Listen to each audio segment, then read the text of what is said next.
자, 엄친아라고 하는 표현, 우리 권사님들 뭐 무시하는 게 아닙니다. 엄친아 들어보셨죠? 무슨 뜻인지 아세요? 엄친아? 무슨 뜻이에요? 자, 시작. 엄마, 친구, 아들. 맞습니다. 우리 권사님들이 다 아십니다. 이 엄마, 친구, 아들의 줄임말이 엄친아라는 말입니다. 2000년도 후반부터 인터넷에서 퍼지기 시작해서 지금은 마치 옛날 말, 지금은 요즘 쓰지도 않아요. 잘 쓰지도 않으니까 옛날에 한때 유행했던 언어 이런 정도 느낌입니다. 그러면 이 엄친아라고 하는 표현은 언제 쓰느냐? 누가 쓰느냐? 일단 부모가 씁니다. 누구한테 써요? 자녀들한테, 아들한테, 딸한테. 물론 이제 아니까 이제 아들한테 이제 언제나 이 아들이 문제입니다. 자, 이 아들한테 이야기를 하는 거예요. 뭐라고 이야기를 하는 거예요? 엄마, 친구, 아들은 이러 하는데 너는 왜 그 모양이냐? 라고 얘기하는 거예요. 이번에 엄마, 친구, 아들은 대학 갔대. 이번에 엄마, 친구, 아들은 보너스 타가지고 아빠한테 엄마한테 자동차 사줬대. 이제 그런 얘기 하는 거예요. 자, 이런 이야기가 뭐겠어요? 왜 하겠어요? 사실 그 부모 마음은 하나예요. 뭐요? 다 누구 잘 되라고? 자식 다 잘 되라고 하는 거예요. 그죠? 우리 권사님들도 해봤죠? 아이들에게. 근데 그 얘기할 때 우리 마음이 어땠어요? 이놈의 자식 망가져라. 그냥 내 남편하고 똑같이 생겼어. 기분 나빠. 에이, 이놈의 왼수 덩어리랑 똑같이 생겨가지고 날이 갈수록 지혜비랑 똑같아.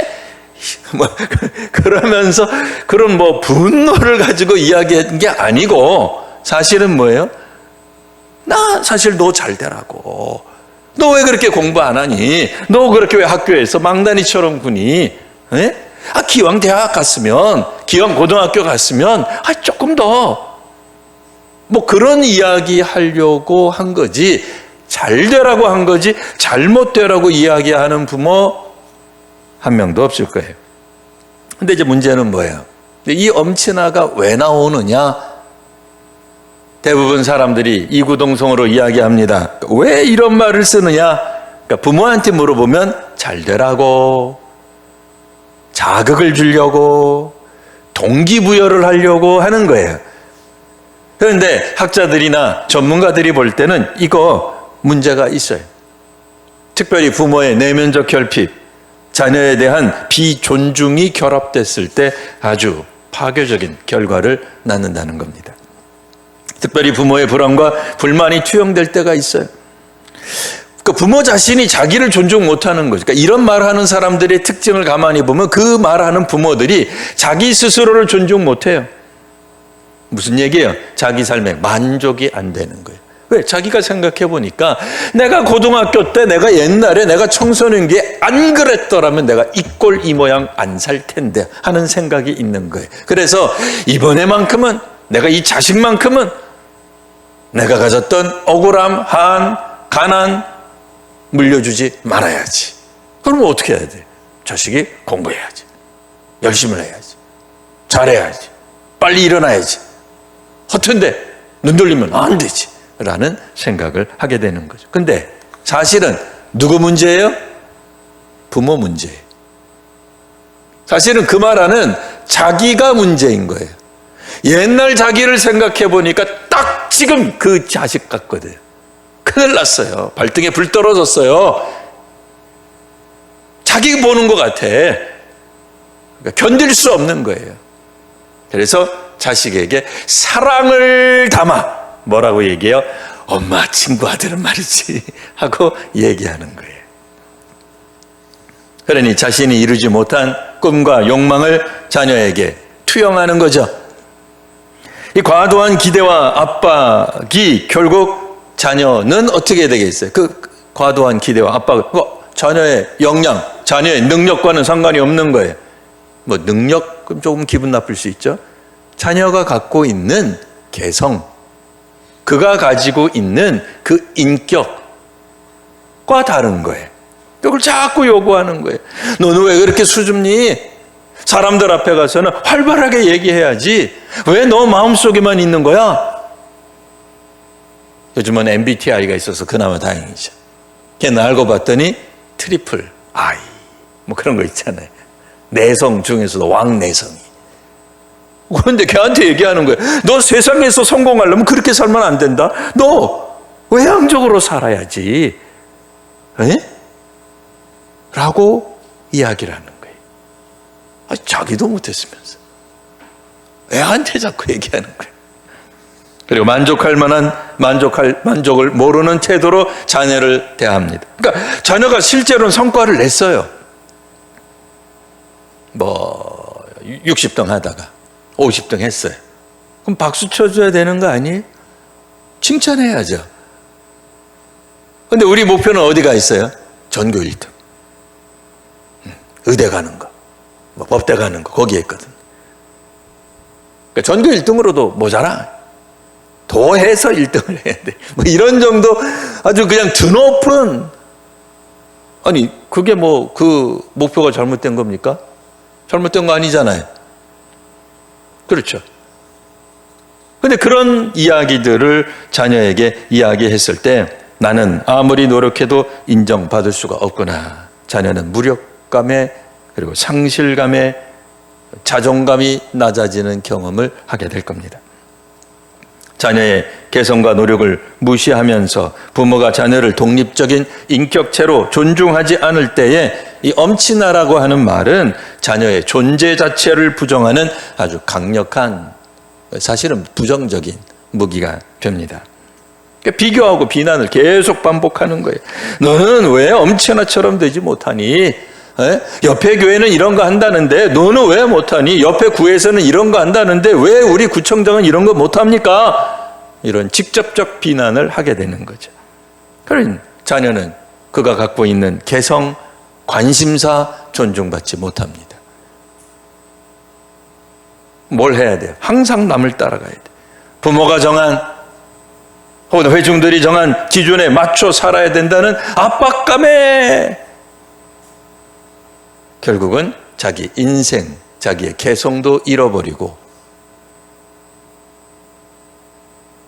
말겠죠. 결국 자기 존중감이 상실됩니다. 자기 자신을 사랑할 수가 없게 돼. 사실 그런 말 많이 들으면 아이들이 그 가정을 복되다고 여길까요? 복된 가정이 아니죠. 아버지는 눈 마주칠 때마다 눈 피하게 되죠. 엄마 눈 마주칠 때마다 눈 피하게 되죠. 이번엔 또 무슨 말을 할까? 나한테 또 무슨 말을 할지 몰라서 전전긍긍하게 되겠죠. 결국 부모와의 관계가 단절되죠. 그래서 단절되는 거예요. 그래서 의사소통이 막히는 거예요. 존중받지 못하는 부모에게, 자녀는 부모에게 마음의 문을 닫을 수밖에 없습니다. 깊은 대화는 단절되고 부모에 대한 반감과 분노가 쌓여서 그 자녀가 어렸을 때는 말 못하다가 청소년기에 되면은 말합니다. 뭐라고 얘기하죠? 엄마가, 아빠가 나한테 해준 거 뭐 있어? 옆집 엄마가, 옆집 아버지가 해준 것만큼 나한테 해준 게 뭐 있냐 말이야. 다른 집에서는 유학 보내줄 때 우리 엄마 아빠 나한테 유학 보내준 적 있어? 내가 그 싼 외투 하나 사달라 그럴 때 사준 적 있어? 하고 나오게 되겠죠. 누가 뿌린 씨예요? 엄친아를 주장했던 부모가 뿌린 씨죠. 아이가 갑자기 세상 살면서 바깥에 있는 못된 친구들 만나가지고 나는 다 잘했는데, 부모는 다 잘했는데 아이가 헷가닥 해가지고 못된 친구 때문에 어느 날 갑자기 부모에게 부모 당신이 나한테 해준 건 뭐가 있습니까? 라고 치 받더이까? 아니죠. 아이가 청소년기가 12년이 12살? 좋습니다. 12년 동안 쌓아둔 게 있는 거예요. 누가? 그 부모가. 누구에게? 자녀에게. 그러니 아이가 12살 청소년 혹은 우리가 알고 있는 그 질풍노도의 시기가 되면 치받게 되는 거죠. 이 사실 엄친아라고 하는 표현이 그냥 재밌게 웃자고 할 때는 상관이 없습니다. 그렇죠? 엄마 친구 아들은 말이지 뭐 하면서 그냥 슬쩍 가볍게 상관없어요. 근데 부모가 사실은 자기 비하에 빠져 있는 거예요. 자기 충만감이 없는 거예요. 자기가 만족 못하는 거죠. 그리고 자녀에 대한 존중을 못할 때, 비존중이죠. 결합되면 단순한 비교를 넘어서서 정서상 문제, 성장의 문제, 치명적인 영향을 끼치게 되는 겁니다. 그러니 자녀가 정말로 건강한 자아를 형성하고 부모와 신뢰적인 관계를 맺기 원한다면 부모 스스로가 자신을 존중하는 법을 배우셔야 돼요. 자기 스스로, 그래도 내가 가난해도, 밥은 3끼에서 2끼로 줄었어도, 내 남편이 사업하다가 실패했어도 나는 내 남편을 존중하고 이 가정을 이끌어간다 라고 생각한다면 엄친아 소리 안 하게 되는 거죠. 부모 스스로가 자신을 존중하고 또 자녀를 있는 그대로 인정하는 태도를 가져야 될 것입니다. 요약하면 자녀에게는 잘못하면 부정적인 영향을 끼칠 수 있다 그랬죠. 자, 심리적 위축과 자존감이 하락하게 됩니다. 그 반대급부로 부모에 대한 반감과 분노가 생길 수 있습니다. 과도한 경쟁, 스트레스로 오히려 제 능력을 발휘 못할 수 있습니다. 부모는 사랑으로 자녀를 위한다는 마음으로 동기를 부여하겠다고 했지만 결과적으로는 실패할 수 있습니다. 자, 사랑하는 성도 여러분, 오늘 우리는 본문을 통해서 예수님의 제자들이 보여준 솔직한 모습을 묵상하려고 합니다. 이 본문은 우리에게 익숙한 주님의 기도가 시작되는 배경을 담고 있습니다. 그런데 제자들의 요청을 가만히 살펴보면 그동안에 우리가 간과했던, 스치고 지나갔던 의아한 부분이 한 구석 있습니다. 제자들이 예수님께 이렇게 말합니다. 주님, 요한이 자기 제자들에게 기도를 가르친 것처럼 우리에게도 가르쳐 주옵소서. 이 대목에서 문득 우리 사회에 익숙한 풍경인 엄친아가 떠오르지 않습니까? 자, 이 엄마 친구 아들은 놀랍게도 엄마의 이야기 가운데는 언제나 완벽해. 흠잡을 데가 없어. 영원한 비교 대상입니다. 제자들의 이 요청은 뭐예요? 아니 주님, 아니 예수님, 세례 요한은 자기 제자들을 잘 가르쳐서 그렇게 훌륭하게 만들었다는 거 아닙니까? 요한의 제자들이 기도하는 걸 보고 기가 죽었어요. 우리는 뭡니까? 왜 우리한테는 기도를 안 가르쳐 주는 겁니까? 요한도 가르치는데 라고 묻는 것처럼 들립니다. 실제로 우리가 제자들 마음속에 들어갔다 나온 적이 없습니다. 단지 아는 것은 왜 요한은 가르치는데, 요한의 제자들은 배우고 있는데 선생님은, 주님은, 예수님은 왜 안 가르쳐 줍니까? 우리한테 좀 가르쳐 주십시오. 그냥 가르쳐 달라 그러면 되는데 굳이 비교를 해요. 우리끼리니까 얘기입니다만, 여러분, 예수님하고 세례 요한하고 비교가 됩니까? 그 비교해도 돼요? 사실은 아니잖아요. 그러니까 제자들이 예수님을 어떻게 봤다는 거예요? 세례 요한급 내지는 조금 더 낮게 봤다는 거죠. 그죠? 예수님을 그리스도라고 이해했더라면 이런 말 못하죠. 오해하지 마십시오. 다행인지 어떤지 몰라도 이 대목은 예수님의 사역 초기에 있었던 일입니다. 그러니까 사역 중반이나 후반부쯤 갔으면 이거 제자들 그러나 그렇다고 해서, 초기라고 해서 제자들이 예수님을 지금 그리스도로 인정 안 하는 것 외에 다른 이야기가 아니죠. 제자들 마음속에는 어쩌면 자신들의 공동체, 그러니까 예수 공동체죠. 예수님을 뒤따라다니는 이 공동체가 다른 공동체보다, 그러니까 세례 요한 공동체죠, 뒤처지는 건 아닐까 하는 불안감. 자신들이 다른 이들보다 혹시 부족해서 우리를 안 가르쳐 주는 거, 혹시 예수님 우리를 무시하는 건가? 아니, 세례 요한 제자들보다 우리가 못한 게 뭐가 있다고? 그런 낮은 자존감이 숨어 있었을 것이라고 보이는 대목입니다. 사실 그들은 유대인으로서 어려서부터 기도에 익숙했던 사람들입니다. 기도를 몰랐던 사람들이 아닙니다. 특별히 예수님의 공동체가 가르쳐주는 기도가 있었던 게 아닌 거죠. 하지만 그들은 더 나은 기도, 우리는 세례 요한에게서 기도반 통과했어요, 고급반 나왔단 말입니다 라고 하는 이야기를 들으며 더 나은 기도를 갈망하며 비교의 덫에 걸려 있었던 것입니다. 성도 여러분, 우리는 어떻습니까?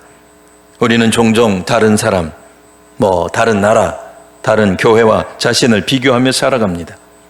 남들이 한 성공, 남들이 한 행복, 남들의 능력 앞에 왠지 우리는 초라해지고 주눅드는 경험을 합니다. 그래서 나는 왜 저 사람처럼 못되지? 라는 생각이 우리의 자존감을 갉아먹고는 우리의 입에서는 점점 감사보다는 불평을, 만족보다는 불만이 튀어나오더라, 그 얘기. 그래서 제자들은 오늘 마치 엄친아를 말하는 부모들처럼, 이번에는 제자들이 반격을 벌인 거죠. 자녀들이 반격을 벌인 겁니다. 요한과 예수님을 비교해 가면서 예수님에게 기도를 가르쳐 달라고 요구하고 있는 겁니다. 사실 우리 같으면, 우리가 예수님이라면, 우리가 스승이라면, 우리가 영적 지도자라면 상당히 실망감이 엄습할 겁니다. 이 제자들이 아직도 나를 누구인지 모르고 있구나. 서운하죠.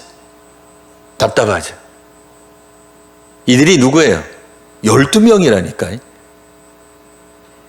수년이 지나고 나면 이들은 초대교회상의 그 어떤 누구와도 견줄 수 없는 사도가 되는 사람들입니다. 가장 영광스러운 직분을 받은 사람들이죠. 근데 그들이 지금 뭐라고 이야기하고 있는 거예요? 비교의식 가운데 낮은 자존감으로 오히려 예수님을 세례 요한과 비교하며 우리에게 기도를 가르쳐 달라고 얘기합니다. 아까 그랬죠. 엄친아 얘기를 들은 자녀는 어떻게 된다고요?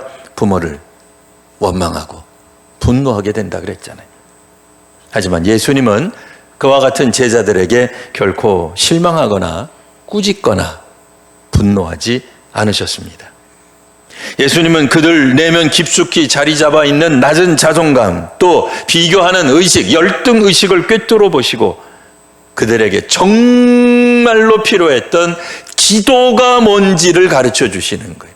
그들이 그렇게 원했던 표면적인 이유, 영적인 이유, 그들이 영적으로 성장하고 부흥해야 되는 키워드인 기도를, 정말 기도를 가르쳐 주시는 거예요. 제자들이 한 말은 맞아요. 맞습니다. 비교의식에서 탈출하려면 기도가 필요해요. 정말이에요. 그런데 세례 요한이 가르쳤던 그 세례 요한의 제자들이 뽐냈던 그 기도와 견줄 만한 기도가 아니라, 자, 이제부터 본격적으로 뭐가 나와요? 예수님의 기도가 나옵니다.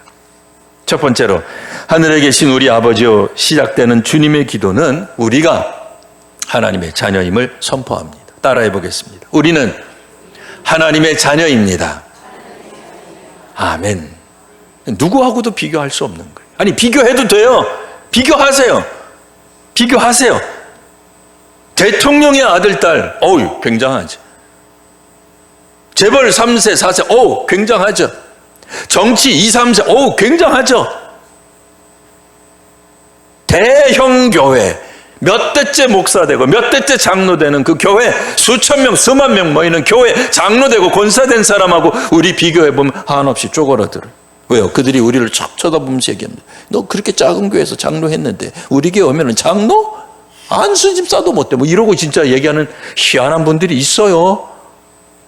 에? 너 몇 명 모여? 100명 안 모이는데. 어이, 어려우시겠어요? 갑자기 태도를 바꾸면서. 저희가 뭘 도와주려면 될까요? 이 사람이 왜 이래 이거? 에?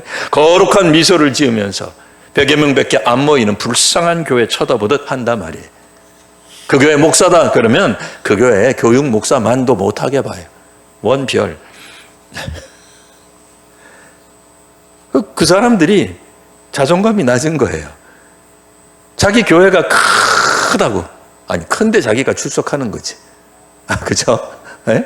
그렇다고 자기의 자의식이나 자신의 신앙이 커집니까? 그럼 거기에서 하는 자기가 다니니까 뭐 한 10,000명쯤 모이는 교회에서 다니니까 자기가 기도하면 응답이 되고 목사가 장로거든 뭐 누구든 되고 100명 이하의 교회에 목사나 장로가 기도하면 안 들어줍니까? 뭐 그런 겁니까? 우리는 하나님의 자녀입니다. 세상의 어떤 기준이나 사람의 시선으로 판단될 그런 존재가 아니라는 거예요. 예수님이 그거부터 가르치시는 거예요. 얘들아 제발 비교의식에서 사라지거라, 좀 벗어나거라, 해방되거라. 기도를 배우고 싶다고? 그래, 내가 진짜 기도 가르쳐 줄게. 기도란 말이지 너희가 하나님의 자녀인 걸 고백하고 인정하는 것에서 출발하는 거란다 라고 얘기하시는 거예요. 이 진리야말로 우리의 자존감을 바로 세우는 강력한 기초가 됩니다. 일본의 작은 교회, 일본은요 진짜로 100명 모이면 그 교단에 그 일본 제일대한기독교, 정확하게 표현을 제일대한기독교에서 100명 모이잖아요. 그 교단의 대표적 교회가 돼버려요. 그러니까 우리 교회 이 정도 인원이 저쪽 가잖아요.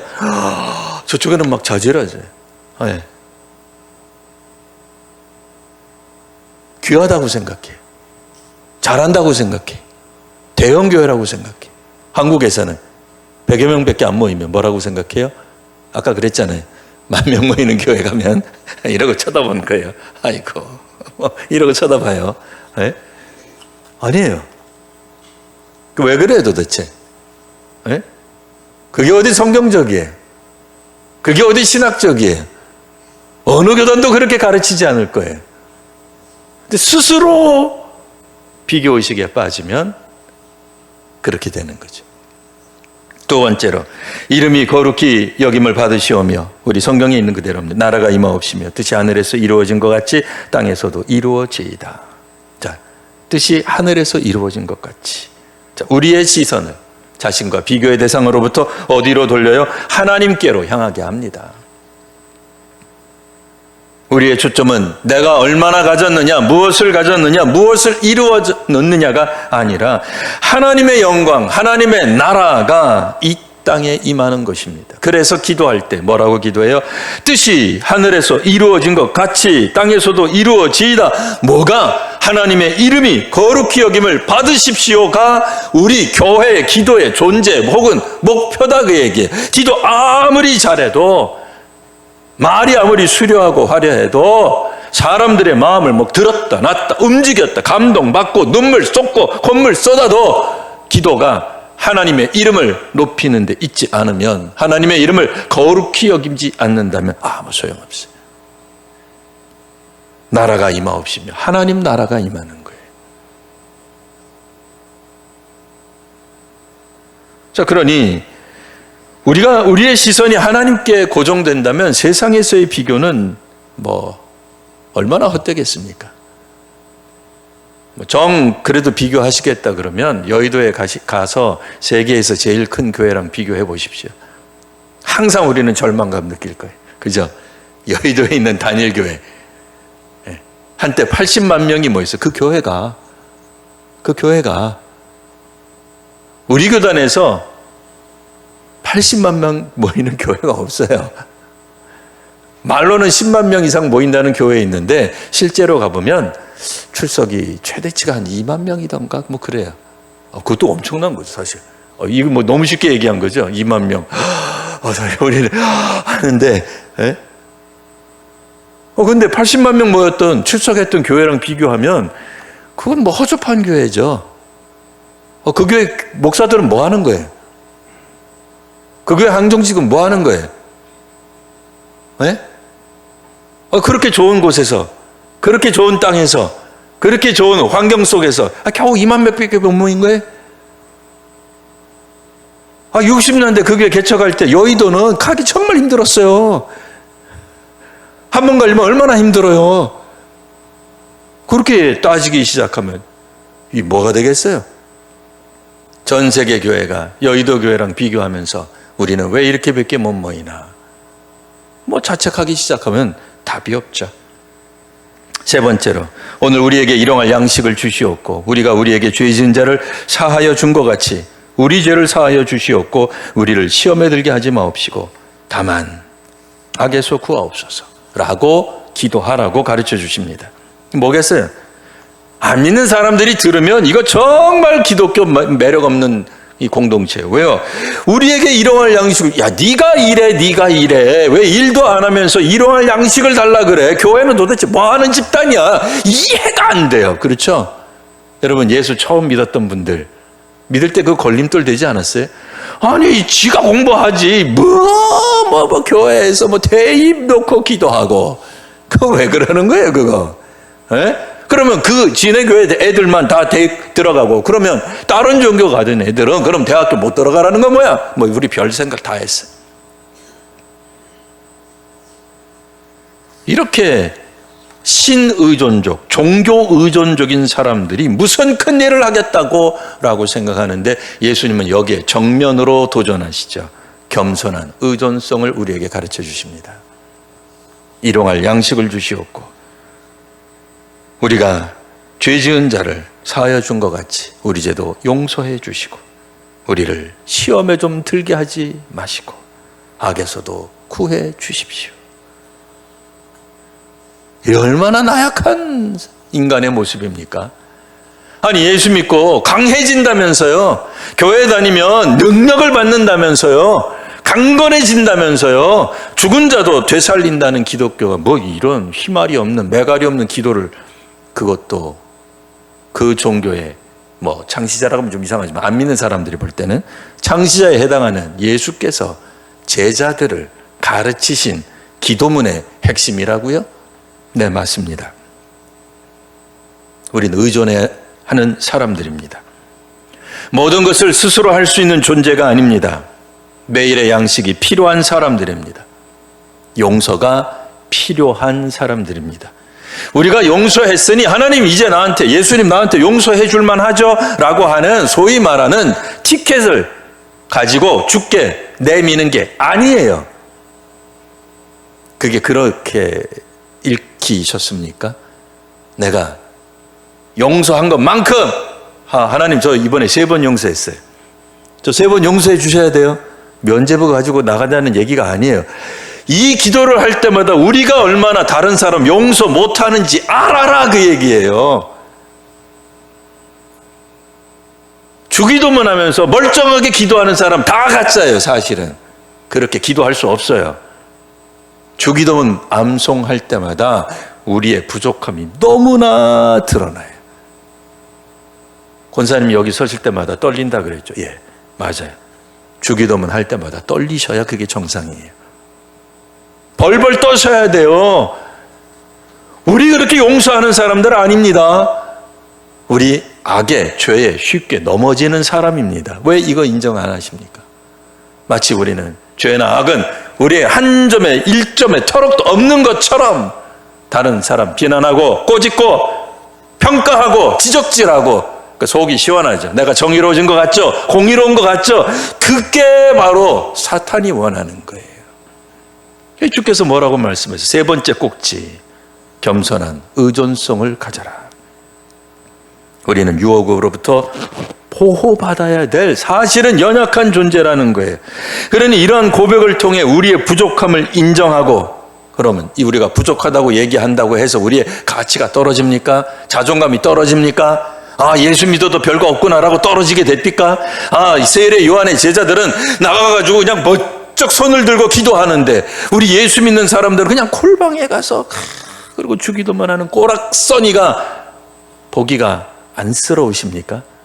아니에요. 진짜 기도 가르쳐 달라 그랬잖아요. 제자들이 진짜 기도 가르쳐 달라 그랬잖아요. 이게 진짜 기도라니까요. 예수님 가르쳐 주신 진짜 기도요. 그 기도를 하고 싶다면서요, 제자들이. 엄친아 들먹거리며 세례 요한이 가르쳐 준 것처럼 우리에게도 좀 가르쳐 달란 말입니다 라고 했을 때 예수께서 가르쳐 주신 기도, 너희는 하나님의 자녀다, 잊지 말아라. 누구하고도 비교할 수 있는 내용이 아니다.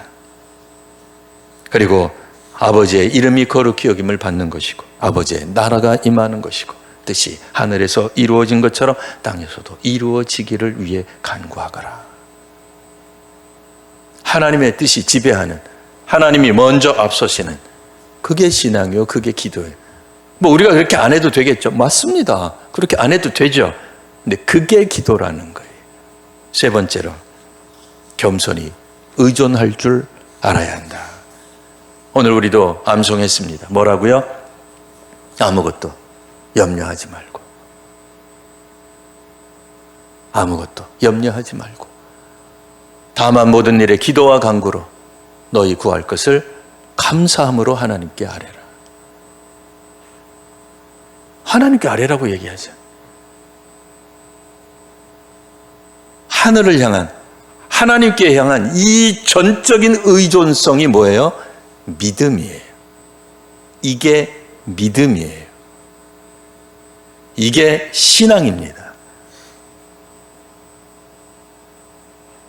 내 계획대로 이렇게 저렇게 하면 5개년 발전 계획 세우면 성장하는 게 아니라 기도하는 게 믿음이에요. 오늘 기도에 대해서 우리 잠시 살펴보았습니다. 오늘 주께서 우리 성도들에게 크신 은혜를 더하여 주시어서 주님의 기도를 단순히 외우는 것을 넘어서 그 안에 담긴 깊은 의미를 묵상하며 기도하시는 우리 성도님들, 저와 여러분 모두가 되시기를 바랍니다.